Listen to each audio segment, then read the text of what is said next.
خداوند یسوع مسیح کے عظیم اور جلالی نام میں آپ کی سلامتی ہو، اور آج ایک بار پھر میں آپ کو اس کورس میں خوش آمدید کہتا ہوں، جس کا عنوان ہے the biblical basis of Christian missions, مسیحی مشن کی بائبلی بنیادیں۔ اور آج ہم اپنے چھٹے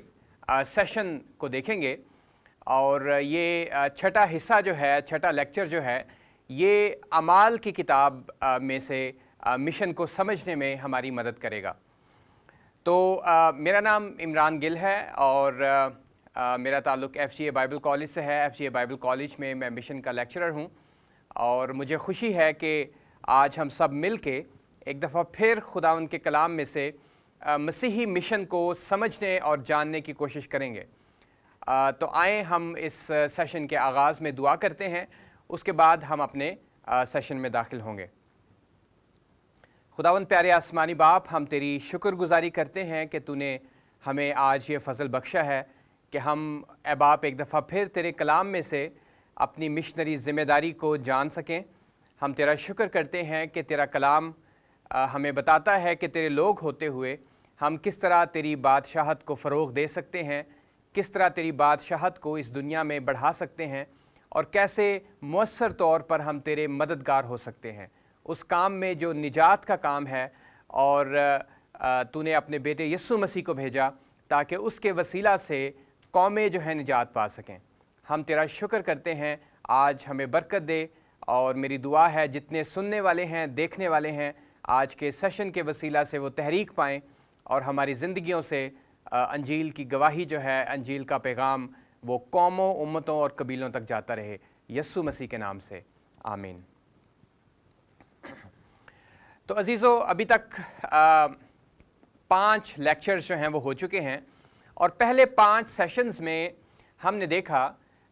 پہلے سیشن میں ہم نے دیکھا کہ خدا جو ہے ایک مشنری خدا ہے۔ بائبل کا جو خدا ہے، مسیحی خدا، وہ مشن کا خدا ہے، اور جب انسان گناہ میں گر گیا تو خدا نے اسے گناہ میں چھوڑ ہی نہیں دیا، بلکہ فوری طور پہ خدا نے ایک منصوبہ نجات پیش کیا۔ اور ہم نے دیکھا کہ باغ عدن میں جو عورت کی نسل کا وعدہ تھا، وہ ہمیں بتاتا ہے ایک ایسی شخصیت کے بارے میں جو آئے گا اور شیطان کے سر کو کچلے گا۔ اور پھر مزید جب ہم آگے بڑھتے ہیں تو ہم نے ابراہیم سے کیے گئے خدا کے وعدوں کو دیکھا، اور ان وعدوں میں جو ایک بلیسنگ تھی، ایک برکت تھی، وہ یہ تھی کہ تیری نسل کے وسیلہ سے دنیا کی ساری قومیں برکت پائیں گی۔ اور مزید ہم نے پھر یہ بھی جاننے کی کوشش کی کہ پرانے عہد نامہ میں ہم خدا کے مشن کو کس طرح دیکھتے ہیں، اور پرانے عہد نامہ میں بھی مختلف کتابوں میں جب ہم نے دیکھا، خاص طور پہ زبور کی کتاب میں، یسایہ کی کتاب میں، تو ہمیں وہاں پہ خدا کا ایک عالمگیر جو مشنری پکچر ہے وہ نظر آتی ہے، اور ہم یہ دیکھ پاتے ہیں کہ خدا کے لوگوں کی جو مشنری ذمہ داری ہے وہ کتنی بڑی ہے، اور خدا چاہتا ہے کہ اس کے لوگ، اس کے چنے ہوئے لوگ جو ہیں، وہ اس کے ساتھ مل کے انسان کی نجات کا کام کر سکیں۔ پھر جب ہم نئے عہد نامہ میں داخل ہوئے اپنے تیسرے، چوتھے اور 5ویں سیشن میں، تو اس میں ہم نے دیکھا کہ جو اناجیل اربع ہیں، جو چاروں اناجیل ہیں، وہ بھی مشن کے بارے میں بات کرتی ہیں، اقوام میں جا کے خوشخبری پھیلانے کے بارے میں بات کرتی ہیں۔ اور ہم نے یہ بھی سیکھا کہ خداوند یسوع مسیح نے آسمان پر جانے سے پہلے اپنے شاگردوں کو ارشاد اعظم دیا، اور بار بار جب وہ اپنے شاگردوں پر ظاہر ہوتے تھے تو وہ انہیں ارشاد اعظم کی تلقین کرتے تھے، ارشاد اعظم کا حکم دیتے تھے۔ گویا حکم یہ تھا کہ تمام دنیا میں جا کے ساری قوموں میں، ساری امتوں میں اور سارے نسلی گروہوں میں خوشخبری کا پیغام جو ہے وہ سنانا ہے۔ اور ہم نے کافی تفصیل میں جو ارشاد اعظم کے حوالہ جات ہیں، ہم نے ان پر بات کی تھی۔ آج اس چھٹے لیکچر میں، اس چھٹے سیشن میں جو اس کورس میں ہم دیکھیں گے، وہ رسولوں کے اعمال ہیں۔ اور ایک بڑی اہم بات جو کہ اعمال کی کتاب کے تعلق سے ہے، کہ اعمال کی کتاب نہ صرف ہمیں کلیسیا کے مشن کے بارے میں بتاتی ہے، وہ ہمیں بتاتی ہے کہ کلیسیا کس طرح شروع ہوئی، کلیسیا کیسے آرگنائز ہوئی، کلیسیا نے کس طرح یسوع مسیح کے ارشاد اعظم کو سنجیدگی سے لیتے ہوئے وہ تمام دنیا میں گئے اور خوشی کی خبر سنائی۔ جو انجیل ہے، جو خوشخبری ہے، اس کا پیغام نسلوں، قوموں اور قبیلوں تک پہنچایا گیا۔ اور اس کے ساتھ ہی ساتھ ہم کلیسیا کو ایک تنظیم کے طور پہ، ایک انسٹیٹیوٹ کے طور پہ، ایک آرگنائزیشن کے طور پہ منظم ہوتا ہوا اور ترتیب پاتا ہوا بھی دیکھتے ہیں۔ اور ہم یہ بھی دیکھتے ہیں کہ کس طرح کلیسیا الہیاتی طور پر تھیولوجیکلی بھی ڈیولپ ہوتی ہے، اور کس طرح کچھ ایسے کانسیپٹ تھے جو کہ اتنے ہیلدی نہیں تھے، ان پر بات چیت کی جاتی ہے، ان پر بحث کی جاتی ہے، اور پھر کلیسیا تھیولوجیکلی بھی گریجولی، سلولی بٹ گریجولی وہ ڈیولپ ہوتی ہے اور اپنے ٹریک پہ چلنا شروع کر دیتی ہے، وہ ٹریک جو خدا نے اس کے لیے بنایا ہے، خدا کی جو مرضی تھی کلیسیا کے لیے، اس کو پورا کرنے کے لیے وہ عمل میں آتے ہوئے نظر آتے ہیں۔ تو عزیزو، اعمال کی کتاب جو ہے آج کی 21ویں صدی کی کلیسیا کے لیے میں سمجھتا ہوں کہ ایک بہت بڑی مددگار کتاب ہے۔ It's a very helpful resource for us to look at, اور میں آپ کو انکریج کرنا چاہتا ہوں، آپ اپنے سننے والوں کو، دیکھنے والوں کو، کہ آپ جہاں کہیں بھی ہیں، اگر آپ کلیسیا کے مشن کے بارے میں جاننا چاہتے ہیں کہ ابتدائی جو صدی تھی، پہلی صدی عیسوی، اس میں کس طرح سے کلیسیا نے کام کیا، تو آپ اعمال کی کتاب کا بغور مطالعہ کریں۔ اور آج ہم اس چھٹے سیشن میں ایسا ہی کرنے جا رہے ہیں۔ تو سب سے پہلا جو حوالہ میں پڑھنا چاہتا ہوں، بیان کرنا چاہتا ہوں، وہ رسولوں کے اعمال اور اس کے پہلے باب کی 8ویں آیت میں ہے۔ اپنے پچھلے لیکچر میں، 5ویں لیکچر میں، میں نے ارشاد اعظم کے حوالہ جات کی بات کی، اور یہی ایک حوالہ جو ہے، جو گریٹ کمیشن کے تعلق سے ہے، ارشاد اعظم کے تعلق سے ہے، وہ ہمیں اعمال کی کتاب میں بھی نظر آتا ہے۔ اور پہلے باب کی 8ویں آیت میں یہ ارشاد اعظم موجود ہے، لیکن میں 6 آیت سے پڑھوں گا تاکہ ہمیں ایک بگر پکچر ہمارے سامنے ہو۔ پس انہوں نے جمع ہو کر اس سے یہ پوچھا، یعنی یسوع مسیح سے، کہ اے خداوند، کیا تو اسی وقت اسرائیل کو بادشاہی پھر عطا کرے گا؟ اس نے ان سے کہا، ان وقتوں اور میعادوں کا جاننا جنہیں باپ نے اپنے ہی اختیار میں رکھا ہے تمہارا کام نہیں، لیکن جب روح القدس تم پر نازل ہوگا تو تم قوت پاؤ گے، اور یروشلم اور تمام یہودیہ اور سامریہ بلکہ زمین کی انتہا تک میرے گواہ ہوگے۔ یہ کہہ کر وہ ان کے دیکھتے دیکھتے اوپر اٹھا لیا گیا، اور بدلی نے اسے ان کی نظروں سے چھپا لیا۔ یہاں پہ عزیزو، جو ارشاد اعظم کے حوالہ جات 5ویں، 4تھے اور 5ویں سیشن میں ہم نے دیکھے تھے، انہی میں سے کسی ایک ارشاد اعظم کو یہاں پہ لوکا نے اپنی دوسری کتاب میں شامل کیا ہے۔ اور بڑی اہم بات، بڑی خوبصورت بات یہ ہے کہ رسولوں کے اعمال کی جو کتاب ہے، اس کا آغاز بھی ارشاد اعظم سے ہوتا ہے۔ کلیسیا کا جو مشنری مینڈیٹ ہے، اس کو دہرایا جاتا ہے۔ اور ابھی تک کے جتنے بھی سیشن ہو چکے ہیں، ان میں ہم نے مل کر یہی دیکھا کہ خدا چاہتا ہے کہ اس کے لوگ مشنری لوگ ہوں۔ خدا چاہتا ہے کہ وہ منصوبہ نجات جو خدا نے انسان کے لیے بنایا اور جس کو اپنے بیٹے کے وسیلہ سے اس نے مکمل کیا، خدا چاہتا ہے کہ اس کے لوگ مل کے اس منصوبہ نجات کو دنیا کی انتہا تک لے کر جائیں۔ اور یہاں پہ لوکا جو ہے وہ بڑی ہی خوبصورتی سے اپنی اس آیت میں بیان کرتا ہے کہ جب روح القدس تم پر نازل ہوگا تو تم قوت پاؤ گے، اور یروشلم، یہودیہ، سامریہ بلکہ زمین کی انتہا تک میرے گواہ ہوگے۔ اور یہاں ہم کلیسیا کا رول ایک گواہ کے طور پر بھی دیکھتے ہیں۔ ٹیسٹیمنی دینا، ٹیسٹیفائی کرنا، گواہی دینا۔ اور گواہ 2 طرح کے ہوتے ہیں۔ آج اگر ہم اپنی سچویشن میں، اپنی اس دنیا میں دیکھیں، عدالتوں میں جا کر دیکھیں، اور کہیں پہ بھی 2 طرح کے گواہ ہوتے ہیں۔ ایک ہوتا ہے سچا گواہ، ایک ہوتا ہے جھوٹا گواہ۔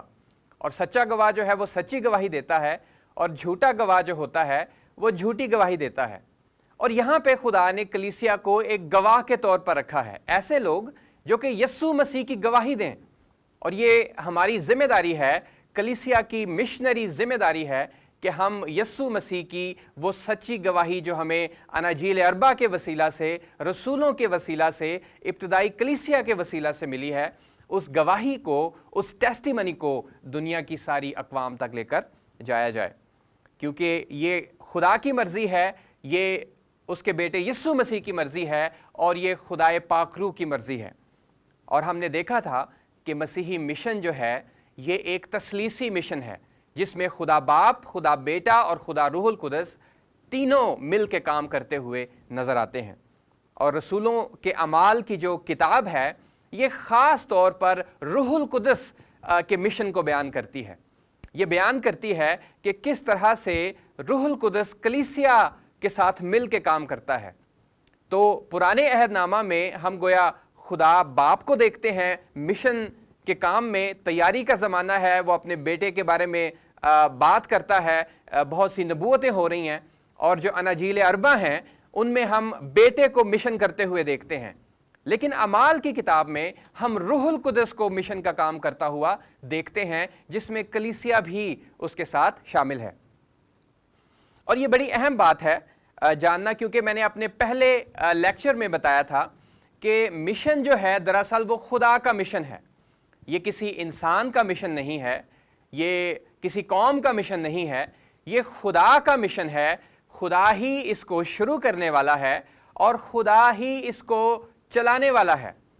خدا ہی ہے جو اس کو پایا تکمیل تک لے کر جاتا ہے۔ اور چونکہ روح القدس بھی خدا ہے، اور ہم دیکھتے ہیں کہ اعمال کی کتاب میں روح القدس ایک ڈومیننٹ پرسنالٹی کے طور پر نظر آتا ہے۔ اور مشن کے کچھ ماہرین ہیں، مسیولوجسٹ ہیں، وہ کہتے ہیں کہ اگر ہم رسولوں کے اعمال کی کتاب کو اگر ہم روح القدس کے اعمال کہیں تو یہ بھی ایک بجا ایک موضوع ٹائٹل ہوگا، کیونکہ اعمال کی کتاب میں جو شخصیت ہمیں ڈومیننٹ نظر آتی ہے، جو شخصیت ہمیں بار بار نظر آتی ہے، وہ پالوس رسول نہیں ہے، یا پطرس رسول نہیں ہے، یا دیگر رسولوں میں سے کوئی نہیں ہے۔ اگر وہ شخصیت ہے تو وہ روح القدس ہے، اور اس بات کو ہمیں مشنری طور پر بھی سمجھنے کی بہت زیادہ ضرورت ہے۔ تو اعمال کی کتاب کا آغاز جو ہے وہ ارشاد اعظم سے ہوتا ہے، اور پھر جب ہم اگلے چیپٹر میں جاتے ہیں دوسرے باب میں، تو وہ وعدہ جو یسوع مسیح نے کیا تھا، قوت کے لباس کا وعدہ،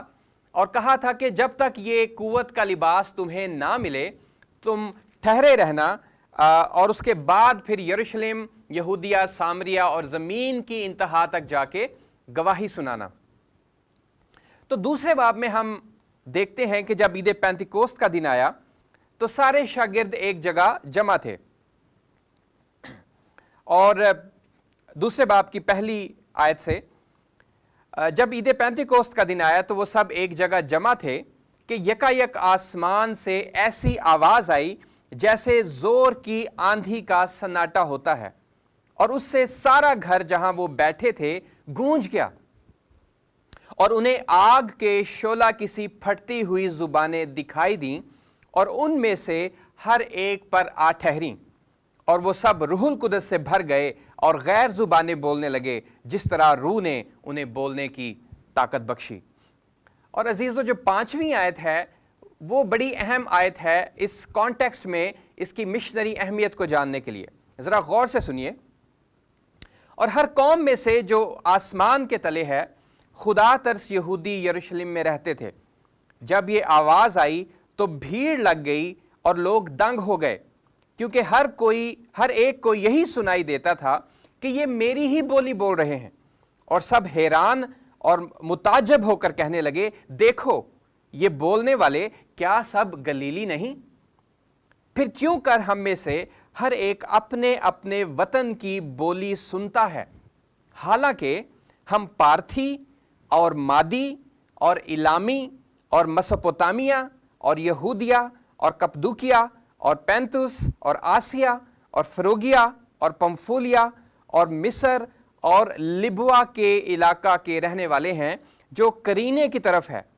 اور رومی مسافر خواہ یہودی خواہ ان کے مرید اور کریتی اور عرب ہیں،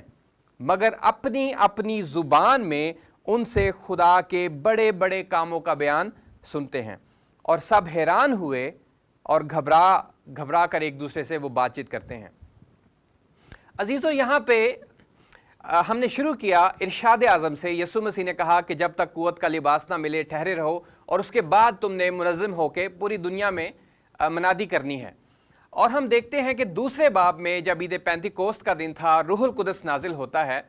تو فوری طور پر جو غیر زبانوں کا اترنا تھا وہ یہاں پہ اپنے اندر ایک مشنری اہمیت بھی رکھتا ہے۔ ایک طرف تو غیر زبانیں روح القدس کا توڑا ہیں جو روح القدس اپنی مرضی سے ایمانداروں کو دیتا ہے، لیکن یہاں اس خاص حوالے میں ہم دیکھتے ہیں کہ یہاں سے پوری دنیا میں سے یہودی لوگ وہاں پہ جمع تھے جو فرق زبانیں بولتے تھے، اور یہاں اگر آپ کاؤنٹ کریں تو آپ کو 13-14 فرق ملکوں کے نام جو ہیں نظر آئیں گے، جو میں نے ابھی آپ کے سامنے پڑھے ہیں۔ اور یہاں زبانوں کا نازل ہونا جو ہے وہ اس لیے بھی اہمیت رکھتا ہے کہ جب وہ یسوع مسیح کی گواہی دے رہے تھے، جب پالوس نے اٹھ کے اپنا پہلا میسج دیا، خطبہ دیا،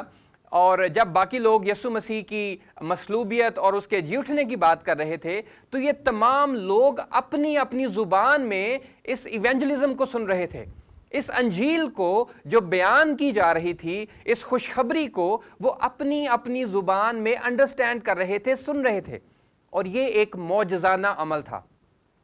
اور اس کا مشنری پہلو کیا ہے؟ اس کا مشنری پہلو یہ ہے کہ جب لوگوں نے اپنی اپنی زبان میں اس گواہی کو سنا، اس منادی کو سنا، اس خوشخبری کو سنا، تو بہت سے لوگ ایمان لائے۔ اور پھر کیا ہوا؟ یہی لوگ جب واپس اپنے اپنے ملک میں جاتے ہیں تو وہ انجیل جس پر یہ ایمان لے آئے ہیں یہ ان کے ساتھ ہی ٹریول کرتی ہے،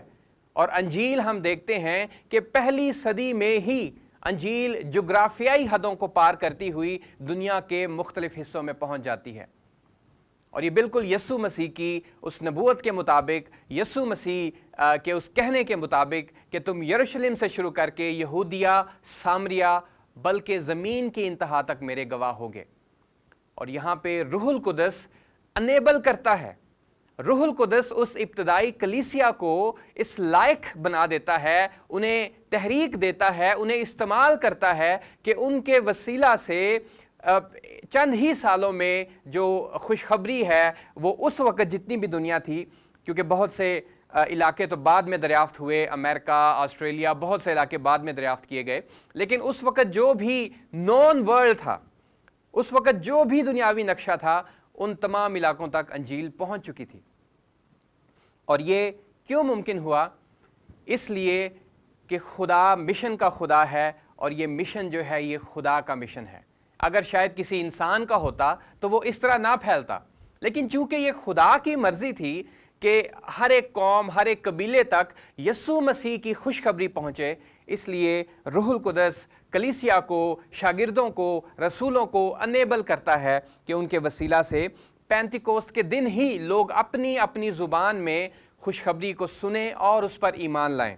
اور جب وہ اپنے اپنے ملکوں میں واپس جاتے ہیں تو انجیل بھی جغرافیائی حدوں کو عبور کرتی کرتی ان کے ساتھ جاتی ہے، اور وہ بھی اپنے علاقوں میں جا کے پھر مزید لوگوں کے ساتھ گواہی کا کام کرتے ہیں۔ تو یہاں پہ پطرس رسول کے بارے میں ہم دیکھتے ہیں، جس نے وہ کھڑا ہوا، اس نے منادی شروع کی،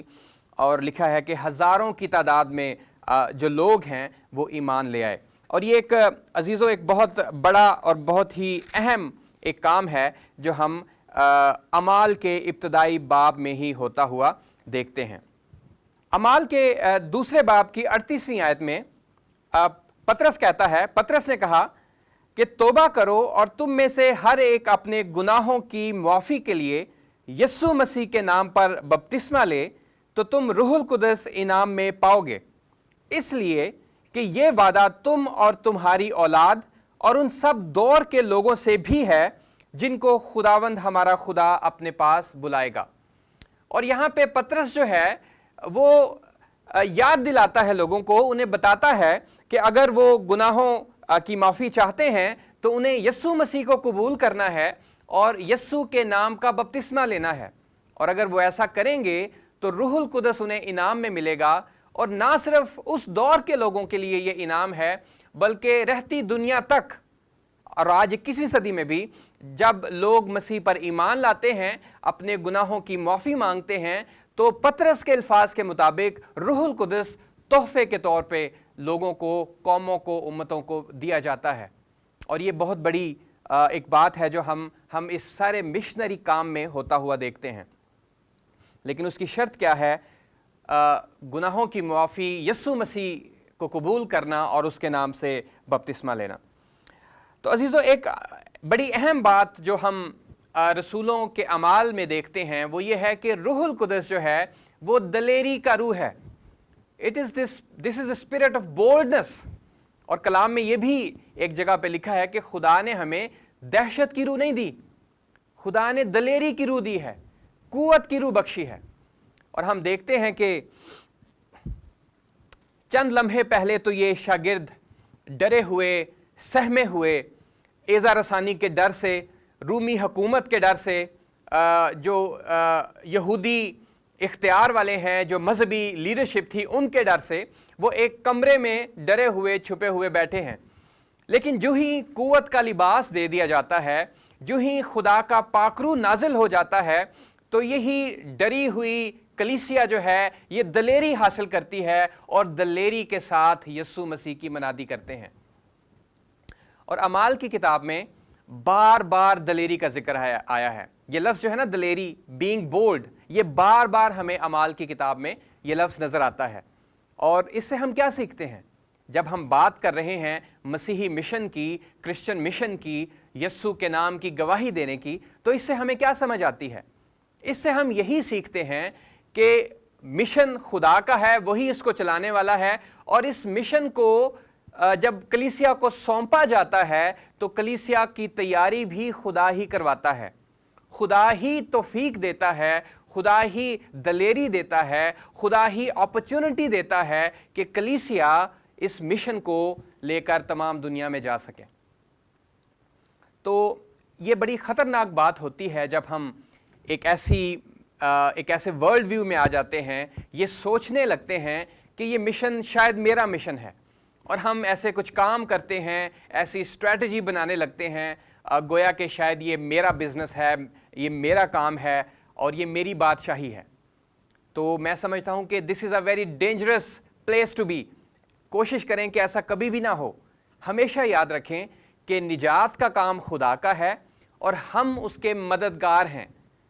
ہم نے یہ کام شروع نہیں کیا، یہ خدا کا کام ہے، اس نے شروع کیا، لیکن اس نے ہمیں مددگار بنایا ہے، اور ہم اس کے لوگ ہوتے ہوئے، کلیسیا ہوتے ہوئے، ہم خدا کے گویا ہاتھ ہیں، اور اس دنیا میں خدا کا ہاتھ ہوتے ہوئے، خدا کا اعلی کار ہوتے ہوئے، ہم اس کی بادشاہت کے فروغ کے لیے کام کرتے ہیں۔ اور کبھی بھی یہ نہ سوچیں کہ یہ مشن شاید میرا ذاتی ہے اور مجھے ہی اس کو لے کر جانا ہے، یہ خدا کا مشن ہے، اور ہمیشہ ہمیں خدا کے روح پر بھروسہ کرنا ہے، ہمیشہ ہمیں خدا پر ریلائے کرتے ہوئے، خدا کے روح پر تکیہ کرتے ہوئے آگے بڑھنے کی ضرورت ہے، تاکہ وہ ہمیں حکمت دے، ہمیں اختیار دے جو یسوع مسیح کا اختیار ہے، اور اس اتھارٹی کو لیتے ہوئے، اس قوت کو لیتے ہوئے، اس حکمت کو لیتے ہوئے ہم آگے بڑھیں اور قوموں کی نجات کا باعث بن سکیں۔ تو دلیری جو ہے ایک اہم چیز ہے جو ہم اعمال کی کتاب میں دیکھتے ہیں، اور یہاں پہ پطرس بڑی دلیری کے ساتھ he was a bold man anyway،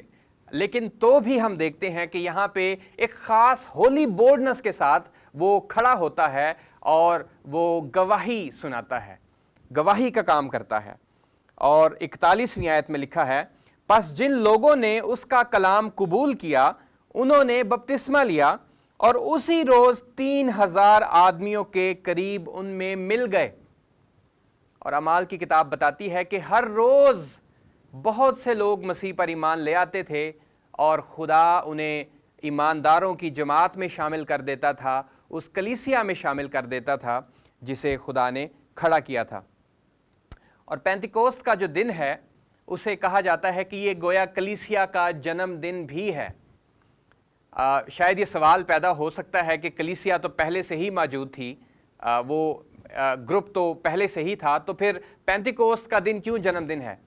یہ اس لیے بھی ایک جنم دن اس کو ہم کہتے ہیں کیونکہ اس دن کلیسیا کی گویا تجدید ہوتی ہے، کلیسیا جو ہے وہ رینیو ہوتی ہے، وہ قوت پاتی ہے۔ کلیسیا تو موجود تھی، ایمانداروں کی جماعت تو موجود تھی، لیکن اس دن ایک نیا آغاز ہوتا ہے یسوع مسیح کے اس وعدے کے مطابق کہ جب تک قوت کا لباس نہ ملے تم ٹھہرے رہو۔ تو یہ it was a new beginning, it was a new start, اور اس لیے اس کو کلیسیا کا جنم دن بھی کہا جاتا ہے۔ اور پینتیکوست کے دن سے جب روح القدس نازل ہوتا ہے آج تک ہم دیکھتے ہیں خدا کا روح اپنے لوگوں کے وسیلہ سے، اپنی کلیسیا کے وسیلہ سے کام کرتا ہے، اور لوگ، قومیں، قبیلے نجات پاتے ہیں، وہ خدا کو قبول کرتے ہیں، اپنے گناہوں سے رہائی پاتے ہیں، اور برے کے خون کے وسیلہ سے ہمیشہ کی زندگی کو حاصل کرتے ہیں۔ اور یہاں پہ جو کلیسیا ڈیولپ ہوتی جا رہی ہے ان کے بارے میں لکھا ہے، اور یہ رسولوں سے تعلیم پانے اور رفاقت رکھنے میں اور روٹی توڑنے اور دعا کرنے میں مشغول رہے۔ تو as soon as they become part of that church، جتنی جلدی یا جو ہی وہ کلیسیا کا حصہ بن جاتے تھے، شاگردیت کا کام جو ہے وہ شروع ہو جاتا ہے، اور وہ دعا کرتے ہیں اور یسوع مسیح کے حکم کے مطابق روٹی توڑتے ہیں، پاک عشاء میں شامل ہوتے ہیں، پاک رفاقت رکھتے ہیں ایک دوسرے کے ساتھ، اور خدا کی محبت میں اور ایک دوسرے کی محبت میں ڈیولپ ہوتے چلے جاتے ہیں، بڑھتے چلے جاتے ہیں۔ تو جو اعمال کی کتاب ہے، جو پہلی صدی کی یہ کلیسیا ہے، یہ رہتی دنیا تک آنے والی جو کلیسیا ہے، جب تک خداوند یسوع مسیح واپس نہیں آ جاتا، یہ ان کے لیے ایک مثال ہے۔ اور جب تک خداوند یسوع مسیح نہیں آ جاتا، لازم ہے کہ کلیسیا اس کتاب کو پڑھے، اس کتاب میں جو تھیولوجیکل پرنسپل ہیں، کلیسیائی اصول ہیں، مشنری پرنسپلز ہیں، ان کو انڈرسٹینڈ کرے اور ان کے مطابق زندگی بسر کرنے کی کوشش کرے۔ اعمال کے 4 باب اور اس کی 13ویں آیت میں ہم دلیری کا ایک اور واقعہ دیکھتے ہیں، اور یہاں پہ ہمارے پاس پطرس اور یوحنا موجود ہیں، اور وہ منادی کر رہے ہیں، اور 13ویں آیت میں لکھا ہے، جب انہوں نے پطرس اور یوحنا کی دلیری دیکھی اور معلوم کیا کہ یہ ان پڑھ اور ناواقف آدمی ہیں تو تعجب کیا، پھر انہیں پہچانا کہ یہ یسوع کے ساتھ رہے ہیں۔ ہم دیکھتے ہیں کہ رسول جو ہیں وہ دلیری سے منادی کر رہے ہیں، اور یسوع مسیح نے جو کام انہیں دیا تھا گواہی کا، وہ اس میں رکتے نہیں، بلکہ دلیری کے ساتھ وہ یسوع مسیح کی نجات کو لوگوں کے بیچ میں لے کر جاتے ہیں۔ 4 باب اور اس کی 29ویں آیت، یہاں پہ کلیسیا دعا کر رہی ہے، اب اے خداوند ان کی دھمکیوں کو دیکھ اور اپنے بندوں کو یہ توفیق دے کہ وہ تیرا کلام کمال دلیری کے ساتھ سنائیں، اور تو اپنا ہاتھ شفا دینے کو بڑھا، اور تیرے پاک خادم یسوع کے نام سے معجزے اور عجیب کام ظہور میں آئیں۔ یہاں پہ ایک بڑا اہم مشنری پرنسپل پایا جاتا ہے، اور وہ یہ ہے کہ ہمیں دلیری کے لیے دعا بھی مانگنی ہے۔ آج بہت سے مسیحی، بہت سے لوگ خوف زدہ ہوتے ہیں کہ اگر ہم مشن کا کام کریں گے، اگر ہم گواہی سنائیں گے تو بہت سے خطرات لاحق ہو سکتے ہیں، بہت سی مصیبتیں آ سکتی ہیں۔ لیکن ابتدائی کلیسیا کی جو اگزامپل ہے وہ یہ ہے کہ وہ دلیری کے لیے دعا کرتے تھے۔ وہ کہتے ہیں کہ اب اے خداوند ان کی دھمکیوں کو دیکھ اور اپنے بندوں کو یہ توفیق دے کہ وہ تیرا کلام کمال دلیری کے ساتھ سنائیں۔ عزیزو، کلام جو ہے وہ دلیری کے ساتھ ہی سنایا جاتا ہے، اور جب دلیری کے ساتھ، بولڈنس کے ساتھ ہم مسیح کی گواہی دیتے ہیں، کلام سناتے ہیں، تو پھر کیا ہوتا ہے؟ خدا کا نام جلال پاتا ہے، پھر روحیں نجات پاتی ہیں۔ تو اپنے اینڈ پہ ہمیں دعا کرنے کی ضرورت ہے۔ روح القدس جو دلیری کا روح ہے، ہم اس سے مانگیں کہ وہ ہمیں اور زیادہ ایکوپ کرے، ہمیں دلیری عطا کرے، تاکہ اس دلیری کے ساتھ ہم قوموں، امتوں اور قبیلوں میں جا کے یسوع مسیح کی منادی کر سکیں۔ اور اکثر میں لوگوں کو یہ چیلنج دیتا ہوں کہ ہماری کلیسیاؤں میں، ہمارے چرچز میں نائٹ پریئرز بھی ہوتی ہیں، شفا کے لیے بھی دعائیں کی جاتی ہیں، لیکن کتنا زیادہ ہم دلیری کے لیے دعا کرتے ہیں، کتنا زیادہ ہم یہ دعا کرتے ہیں کہ ہماری کلیسیاں مشنری طور پر جاگ جائیں۔ ایسی دعائیں بہت کم سننے کو ملتی ہیں، ایسی پریئر میٹنگز بالکل نہیں ہوتی۔ شفا کے لیے دعائیں کی جاتی ہیں، نائٹ پریئرز کی جاتی ہیں، اپنے لیے ہم برکتیں مانگتے ہیں، اپنی کلیسیا کے لیے بلیسنگز مانگتے ہیں، اور اس میں کوئی بری بات نہیں ہے۔ خداوند نے کہا تھا کہ مانگو تو تمہیں دیا جائے گا، ہمیں مانگنا ہے اس سے ہر ایک چیز کے لیے جس کی ہمیں ضرورت ہے۔ لیکن ہمیں مشنری ہونے کے لیے ہمیں یہ دعا بھی کرنی ہے کہ ہمیں خدا کا پاک روح دلیری دے تاکہ ہم گواہی کا کام کرتے چلے جائیں، تاکہ خدا کی بادشاہت اس دنیا میں لگتی رہے۔ چوتھے باب کی 31ویں آیت میں لکھا ہے، جب وہ دعا کر چکے تو جس مکان میں جمع تھے وہ ہل گیا۔ ایسی پاورفل ان کی دعائیں ہوتی تھیں کہ وہ مکان ہی ہل گیا جس میں وہ جمع تھے، اور وہ سب روح القدس سے بھر گئے اور خدا کا کلام دلیری سے سناتے رہے۔ ایک آیت پہلے وہ دلیری کے لیے دعا مانگ رہے ہیں، اور اس سے اگلی ہی آیت میں دلیری سے کلام سناتے ہوئے ہمیں نظر آ رہے ہیں۔ تو جب تک مانگیں گے نہیں شاید ہمیں ملے گا نہیں، تو ہمیں ارادی طور پہ ہمیں خدا سے مشنری دلیری مانگنے کی ضرورت ہے۔ اور اعمال کی کتاب میں جو دوسرا پرنسپل ہم دیکھتے ہیں، اصول جو دیکھتے ہیں، وہ ہے دلیری کے ساتھ یسوع مسیح کی منادی کرنا۔ اور اسی طرح مزید ہم آگے بڑھیں تو بہت دفعہ اعمال کی کتاب میں ہمیں دلیری کا ذکر ملتا ہے، اور پھر پالوس رسول کی جب بات کریں اعمال میں تو وہ بھی دلیری کے ساتھ منادی کرتا تھا، وہ کہیں بھی ڈرا نہیں۔ گو کہ بہت سی ایذا رسانی آئی، بہت دفعہ تکلیفوں میں سے، بھوک میں سے، ننگ میں سے گزرنا پڑا، لیکن خدا کا بندہ جو ہے وہ دلیری کے ساتھ، حتیٰ کہ جب اسے بادشاہوں کے سامنے بھی کھڑا کر دیا جاتا تھا تو وہ دلیری کے ساتھ کلام سناتا تھا، دلیری کے ساتھ منادی کرتا تھا۔ اور اس کی یہ دلیری ہی تھی، سب سے پہلے تو خدا کا روح تھا، اس کا فضل تھا، لیکن پھر یہ شاگردوں کی بھی دلیری تھی جس کی وجہ سے بہت سی کلیسیاں جو ہیں وہ قائم ہو سکیں۔ اور آج بھی کلیسیا کو ایسی ہی دلیری کی ضرورت ہے۔ ایک اور بات جو ہم اعمال کی کتاب میں مشن کے تعلق سے دیکھتے ہیں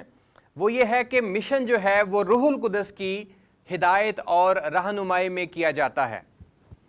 وہی بات ایک دفعہ پھر میں دہرانا چاہوں گا کہ مشن خدا کا ہے، اس کو شروع کرنے والا، اس کو چلانے والا، اس کو بڑھانے والا اور اس کو مکمل کرنے والا خدا خود ہے۔ اور یہاں پہ ہم روح القدس کو مکمل کنٹرول میں دیکھتے ہیں، وہ ہر ایک قدم پہ، ہر ایک سٹیپ پہ ایمانداروں کی، رسولوں کی، کلیسیا کی رہنمائی کرتا ہے۔ اور اعمال کی کتاب ایسے واقعات سے بھری ہوئی ہے جہاں پہ ہم دیکھتے ہیں کہ روح القدس کی گائیڈنس کی وجہ سے رسول اور کلیسیا جو ہے وہ تحریک پاتے ہیں، وہ بڑھتے ہیں، اور جب ان کی رہنمائی، ان کی گائیڈنس کی جاتی ہے تو بہت سا پھل جو ہے بادشاہت کے لیے جمع کیا جاتا ہے۔ اعمال 8 باب میں اس کی ایک خوبصورت مثال ہمیں ملتی ہے، اور یہاں پہ فلپس ہے، اور 8ویں باب میں ہم دیکھتے ہیں کہ روح جو ہے وہ فلپس کی رہنمائی کرتا ہے۔ اور 12ویں آیت اگر ہم دیکھیں، 8واں باب اس کی 12ویں آیت لکھا ہے، لیکن جب انہوں نے فلپس کا یقین کیا تو خدا کی بادشاہی اور یسوع مسیح کے نام کی خوشخبری دیتا تھا تو سب لوگ خواہ مرد خواہ عورت بپتسمہ لینے لگے، اور شمعون نے خود بھی یقین کیا اور بپتسمہ لے کر فلپس کے ساتھ رہا کیا، اور نشان اور بڑے بڑے معجزے ہوتے دیکھ کر حیران ہوا۔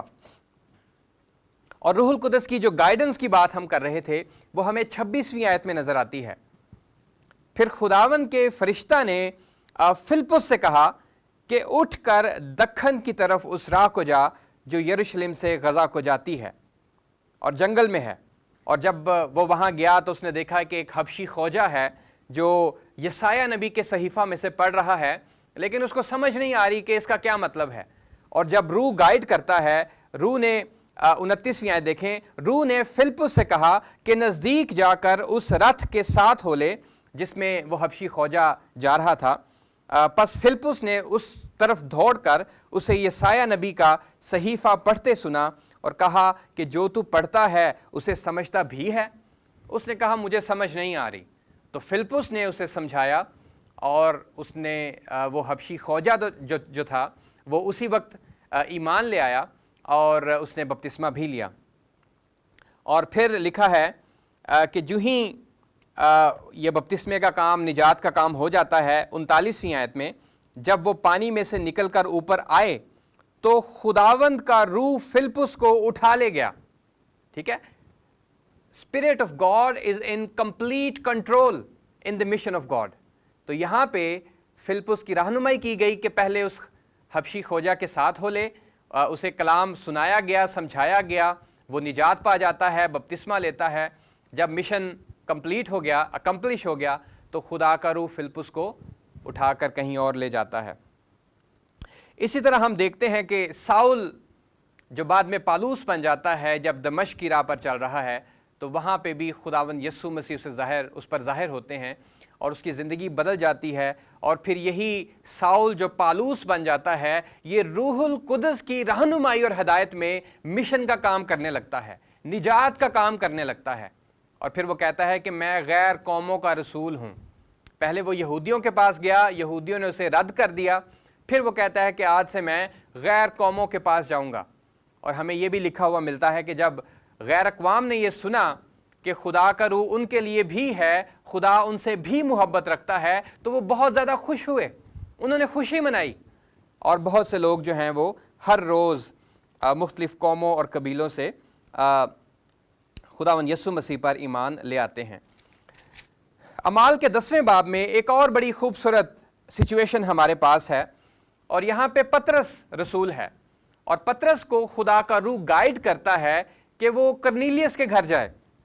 اور پطرس جو ہے چونکہ وہ بڑا کٹر یہودی تھا، وہ کہتا ہے کہ میں تو کبھی غیر اقوام کے پاس نہیں گیا، میں کیسے اس کے گھر جاؤں اور پھر کھانا بھی کھاؤں؟ شاید اس کو یہ ڈر تھا کہ مجھے جو کھانا دے گا وہ شاید کوشر میل نہیں ہوگا، یعنی شریعت کے مطابق وہ شاید پاک چیزیں نہ ہوں، تو میں نے تو کبھی ناپاک چیزیں کھائی نہیں، ناپاک جانور نہیں کھائے۔ گویا اس سے مراد یہ تھی کہ میں غیر اقوام کے پاس کبھی نہیں گیا، لیکن خدا کا روح جو ہے اسے لے جاتا ہے، اور دوسری طرف خدا کا روح کرنیلیس کو بھی گائیڈ کر رہا ہے، اور جب یہ دونوں ملتے ہیں تو کیا ہوتا ہے؟ نجات کا کام ہوتا ہے، مشن کا کام ہوتا ہے، خدا کا جو مشن ہے وہ پورا ہوتا ہے، جو کلیسیا کا مشن ہے وہ پورا ہوتا ہوا نظر آتا ہے۔ اور کرنیلیس جو کہ یہودی نہیں تھا، وہ غیر اقوام سے تھا، کرنیلیس اور اس کا پورا خاندان جو ہے وہ ایمانداروں کی جماعت میں شامل ہو جاتے ہیں، وہ خدا کی کلیسیا کا حصہ بن جاتے ہیں۔ اور یہاں پہ ایک بڑی اہم بات جاننے کی یہ ہے کہ نہ صرف کرنیلیس کی کنورژن ہوتی ہے، یہاں پہ پطرس کی بھی کنورژن ہوتی ہے، کیونکہ پطرس کو سمجھ آ جاتی ہے کہ خدا کی محبت صرف یہودیوں کے لیے نہیں ہے، بلکہ خدا کی محبت جو ہے وہ دنیا کی ساری قوموں کے لیے ہے۔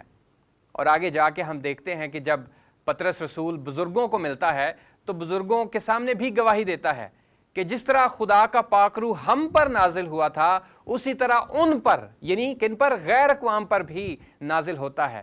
ہر اس شخص پر جو یسوع مسیح پر ایمان لے آتا ہے، خدا کا روح جو ہے اسے تحفہ میں مل جاتا ہے۔ اور پطرس کہتا ہے کہ میں جان گیا ہوں کہ خدا کسی کی طرفداری نہیں کرتا، خدا کسی کا طرفدار نہیں ہے۔ اور پرانے عہد نامہ میں ہم نے کیا دیکھا تھا اپنے پہلے سیشنز میں کہ بنی اسرائیل کے لوگ یہ سمجھنے لگے کہ God is my personal property, خدا صرف ہمارے لیے ہے، اس نے ہمیں چنا ہے، اس کا مطلب ہے کہ اس نے باقی قوموں کو رد کر دیا ہے۔ لیکن اعمال کی کتاب اسٹوڈنٹس ہمیں بتاتی ہے کہ خدا نے اسرائیل کے چناؤ میں دنیا کی ساری قوموں کے لیے نجات رکھی ہوئی تھی۔ اسرائیل کے چناؤ میں دنیا کی ساری قومیں ریجیکٹ نہیں ہوئیں، بلکہ اسرائیل کے چناؤ میں دنیا کی ساری قوموں کے لیے امید تھی۔ اور اسی طرح اعمال کی کتاب ہمیں بتاتی ہے کہ پطرس جو کہ ایک یہودی تھا، وہ اپنے اندر ایک یہودی غیرت رکھتا تھا، وہ کرنیلیس کے گھر جانا نہیں چاہتا تھا، لیکن خدا کے روح نے گائیڈ کیا، خدا کا روح مکمل کنٹرول میں تھا، اور جب ان دونوں کا ملاپ ہوتا ہے، یہ دونوں ملتے ہیں، تو وہاں پہ معجزہ ہوتا ہے، وہاں پہ نجات کا کام ہوتا ہے، وہاں پہ مشن اکمپلش ہو جاتا ہے، اور خدا کا نام ہم جلال پاتا ہوا دیکھتے ہیں۔ اور 11ویں باب کی پہلی آیت،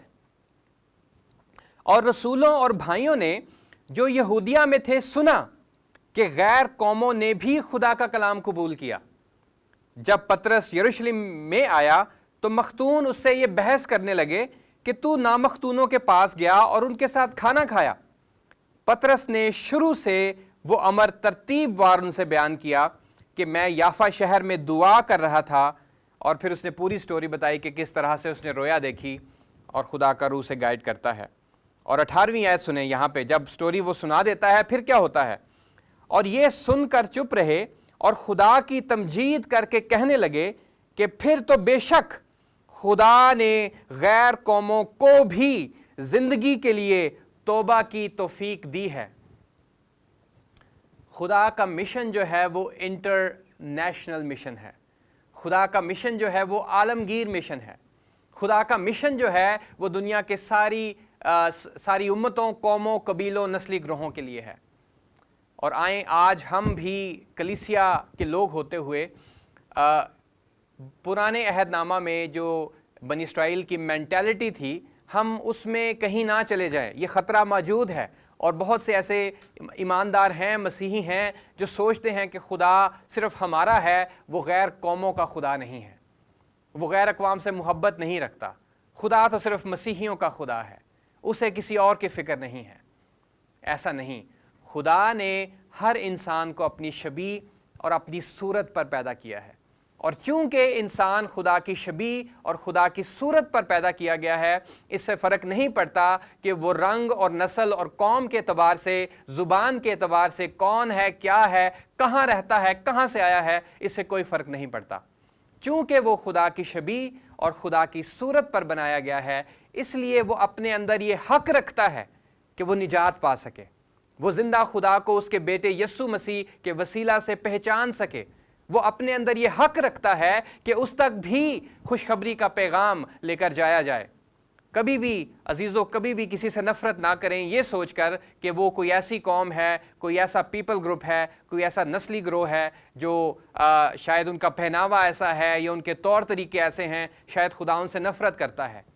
خدا نے دنیا سے ایسی محبت رکھی کہ اس نے اپنا اکلوتا بیٹا بخش دیا، تاکہ جو کوئی، صرف یہودی نہیں، صرف مخصوص قومیں نہیں، تاکہ جو کوئی اس پر ایمان لائے ہلاک نہ ہو بلکہ ہمیشہ کی زندگی پائے۔